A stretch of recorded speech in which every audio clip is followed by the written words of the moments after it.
ఎంత ఘోరం! నాకు తెలియకుండానే నా నోట్లోంచి ఆ మాటలు వచ్చాయి. నన్ను కాదన్నందుకు సుశీలకు పాఠం నేర్పాను అన్న ఆయన మాటలు నా మనస్సులో ప్రతిధ్వనించాయి. ఆయన మాటలకి అర్థమిదా? వణికిపోయాను. ఘోరం! మీకు నాకు ఘోరం! ఆ రాక్షసుడికి వినోదం. అంతటితోనైనా నన్ను వదిలాడా? ఆయన పోయాక జీవోత్సవంలా పడివున్న నా దగ్గరికి ఒకరోజు కల్లబొల్లి దుఃఖం నటిస్తూ వచ్చాడు. నా బతుకిలా అయిపోయినందుకు తనెంతో బాధపడుతున్నానన్నాడు. నేనిలా మూడులా ఉంటే సహించలేనన్నాడు. తిరిగి నా జీవితం పుష్పింపచేస్తానన్నాడు. తనని అపార్థం చేసుకోవద్దన్నాడు. తన ప్రేమ నిరూపించుకోడానికి ఒక అవకాశం ఇయ్యమన్నాడు. ప్రకాష్ మాట్లాడింది అంతా విన్నాను ఓపిగ్గా. ఆ క్షణంలో అతని మీద అసహ్యం పట్టలేకపోయారు. ఆ నీచుడ్ని చూస్తుంటే నాకు వళ్ళు ఉడికిపోయింది. చటుక్కున్న లేచి మొహం మీద తుఫ్మని ఉమ్మాను. నీకు నా జవాబు ఇది. గెటౌట్! ఇంతకంటే ఇంకేం చేస్తావు నన్ను? మళ్ళీ ఈ ప్రాంతాల కనపడకు. కనిపిస్తే చంపందే నిన్ను వదలను వెళ్ళు. వెర్రిగా అరిచాను నల్లబడ్డ మొహంతో. పళ్ళు కొరికి క్రూరంగా చూసి వెళ్లాడు. విజయగారు ఆ రోజుతో నా జీవితంలోంచి తప్పుకున్నాడు ప్రకాష్. అంతకంటే నన్నేం చెయ్యాలో తెలియలేదు కాబోలు. శుష్కహాసం చేసి అంది సుశీల. మీ జీవితంలోంచి తప్పుకుని నా జీవితంలో ప్రవేశించాడు. మీ మీద ఎలా చూపాలో తెలియని కసి కట్టుకున్న భార్య కనుక పడి ఉంటుందని నా మీద చూపుతున్నాడు. నాకు తెలియకుండా అనేశాను. సుశీల ఆశ్చర్యంగా చూసింది. తరువాత సానుభూతిగా, అయ్యాం సారీ. అతని పాలపడడం మీ దురదృష్టం. అతనికి తను చాలా అందగాడినని, ఆస్తి ఉందని, ఆడపిల్లలు వెంటపడాలని కోరిక. తనని తిరస్కరిస్తే అతని అహం దెబ్బతింటుంది. అతన్ని కాదంటే అతనిలో పశుత్వం మేల్కొంటుంది. అతనికి ఎదురు తిరిగితే రాక్షసుడే అవుతాడు.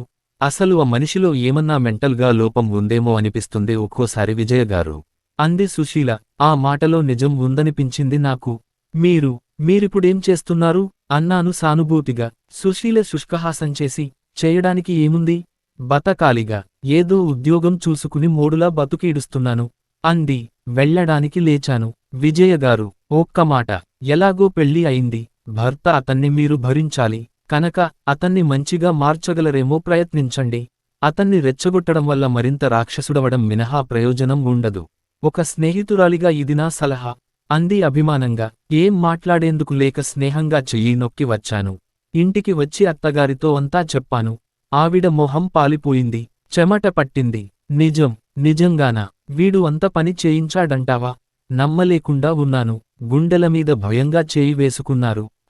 కన్నతల్లి కనుక మీరు నమ్మలేరు. ఇంకా ఇలాంటి వారితో కాపురం చెయ్యమనే అంటారా? నన్ను కోడలిగా కాక కూతురిగా భావించి చెప్పండి.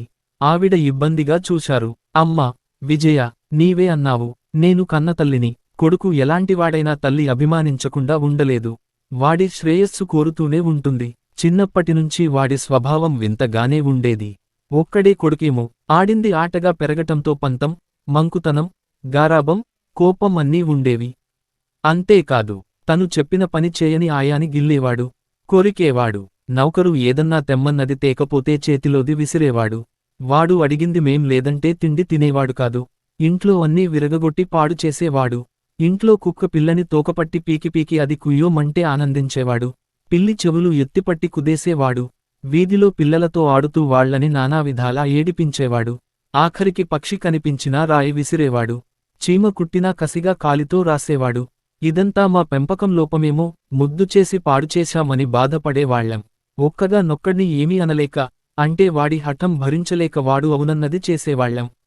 అదంతా చిన్నతనం. సరే, ఇప్పుడు తను కావాలన్నది దొరకలేదని ఇంత అమానుషంగా ప్రవర్తించాడంటే ఇంక వాడ్ని గురించి ఏమనుకోవాలో అర్థంగావడం లేదు. నేనేం చెప్పను? నా కొడుకుతో కాపురం చెయ్యొద్దని ఎలా చెప్పను? నీ ఇష్టం తల్లి అందావిడ బాధగా. ఆవిడ మనోవ్యధ అర్థం అయింది. చూడమ్మా, వాడి అదృష్టం ఎలా ఉందో. కుదురుగా కాపురం చేసుకుంటాడో, వడ్డించిన విస్తరిని చింపి పోగులు పెట్టుకుంటాడో వాడి అదృష్టం మీద ఆధారపడి ఉంది. ఆ అదృష్టాన్ని పరీక్షించుకోడానికి వాడికి ఒక్క అవకాశం ఇయ్యమని తల్లిగా అడుగుతున్నాను. నాకు కూతుర్లు లేరు. కూతురైతే ఏం చెప్పేదాన్నో మరి. కాని కొడుకుని కాని కన్నా కడుపు తీసి తెలుసుకున్నాను. ఇంత చెప్పినా వాడిమీద మమకారం చావడం లేదు. నాకోసం వాడికి ఒక్క అవకాశం ఇచ్చి చూడగలవా విజయ? ఇది ఆజ్ఞ కాదమ్మా, అభ్యర్థన అన్నారు ఆమె నా చేతులు పట్టుకుని. అంతటి సహృదయుని మాట ఎలా కాదనగలను? సరే అనక తప్పలేదు. ఆ సరే అనడం ఎంత పొరపాటో 3 నెలల తరువాత నరకయాతన తెలియచెప్పింది. ఆయన మారుతారని ఆశించడంలో నా తెలివితక్కువతనం తెలిసింది. కాపురానికి వెళ్లాను. అక్కడ నాకోసం బంగారు పంజరం తయారు చేశారు. చక్కని ఇల్లు. అంతకంటే చక్కని ఫర్నిచర్, వంటకి, పనికి అన్నింటికి కలిపి ఒక మనిషి. ఆ మనిషి వంటే కాకుండా ఇంటి యజమానురాలికి కాపలాదారని, ఆ ఇంటికి గూర్ఖా అని, యజమాని నియమించిన గూఢచారని నాకు తెలియడానికి చాలా రోజులే పట్టింది. నేను మా ఇంటికి రాసిన ఉత్తరాలు పోస్టు చేయకుండా, నాకు వాళ్లు రాసే ఉత్తరాలు తిన్నగా పోస్టాఫీసుకే వెళ్లి మాయం చేస్తున్నాడని అర్థం అవడానికి నెల రోజులు పట్టింది.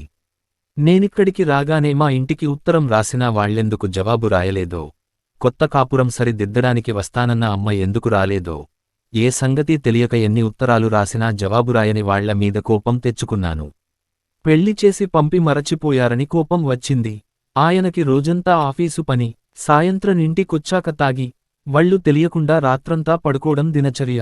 ఆయనేం చేసినా అదేమని అడిగే హక్కు నాకు లేదు. ఏమిటిలా తాగడంలో మీ ఉద్దేశ్యం? మీకో భార్య, ఆ భార్యకో మనసు ఉంటుందని గుర్తుందా? అంటే హేళనగా నిర్లక్ష్యంగా నవ్వేవారు. గట్టిగా అడిగితే నోర్మువి అనేవారు. నోరు మూసుకుని పడి ఉండడానికి నేనేం బొమ్మని కాను. ప్రాణం ఉన్న మనిషిని. ఏ సరదా, ఏ ముచ్చటా లేకుండా పడేసి తిండి తింటూ పడి ఉండడానికి మిమ్మల్ని పెళ్లాడలేదు అన్నాను కోపంగా ఒకరోజు. సరదా నీకు లేదు. కమాన్ తాగుదాం, డాన్స్ చేద్దాం, ఇంకా ఆ తరువాత ఎంజాయ్ చేద్దాం. కమాన్ అన్నారు. ఛీ, మీతో మాటలేమిటి? అసహ్యించుకున్నాను. మీరేదో మారుతారన్న భ్రమతో మీ అమ్మగారి మాట కాదనలేక వచ్చాను. నన్ని ఇంట్లో ఉండమనా, వెళ్ళమనా మీ ఉద్దేశ్యం? తీవ్రంగా అన్నాను. అది నీ ఇష్టం, నిర్లక్ష్యంగా అన్నారు. సరే, రేపే నాన్నగారికి టెలిగ్రామ్ ఇచ్చి రమ్మంటాను. ఆయనే నిర్ణయిస్తారు ఏం చెయ్యాల్సింది. ఆ మాట విని నిర్లక్ష్యంగా నవ్వారు.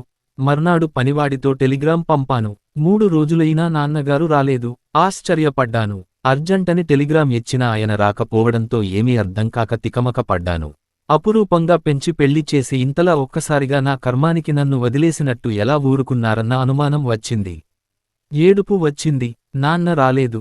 సరే, నేనే వెళ్లాలని నిశ్చయించుకుని ఆయనతో చెపితే ఎలాగో ఒప్పుకోరని ఆయన ఆఫీసుకి వెళ్ళాక గప్చిప్గా సూట్ కేసు చేత పట్టుకుని టాక్సీ తెమ్మన్నాను పనివాడిని.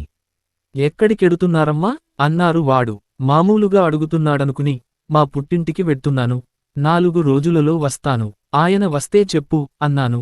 అయ్యగారితో చెప్పకుండా ఎలా వెడతారు అన్నాడు అదోలా చూసి. నేనంత పట్టించుకోకుండా, ఫవాలేదు, నీవు చెప్పులే. కాదమ్మగోరు, అయ్యగారికి చెప్పకుండా మీరు వెళ్ళవీలులేదు అన్నాడు. తెల్లబోతూ చూశాను. ఏమిటి అన్నాను ఇంకా నమ్మలేక. అయ్యగారితో చెప్పకుండా మీరు వెడితే అయ్యగారు నన్ను తిట్టారు. అంచేత వెళ్ళడానికి వీలులేదు ఖచ్చితంగా అన్నాడు. వాడి ధైర్యానికి విస్తుపోతూ కోపంగా, మధ్య నీవెవడివి చెప్పడానికి? ఎవరితో మాట్లాడుతున్నావో తెలుసా? ముందెళ్ళి టాక్సీ తీసుకురా తీక్షణంగా అన్నాను.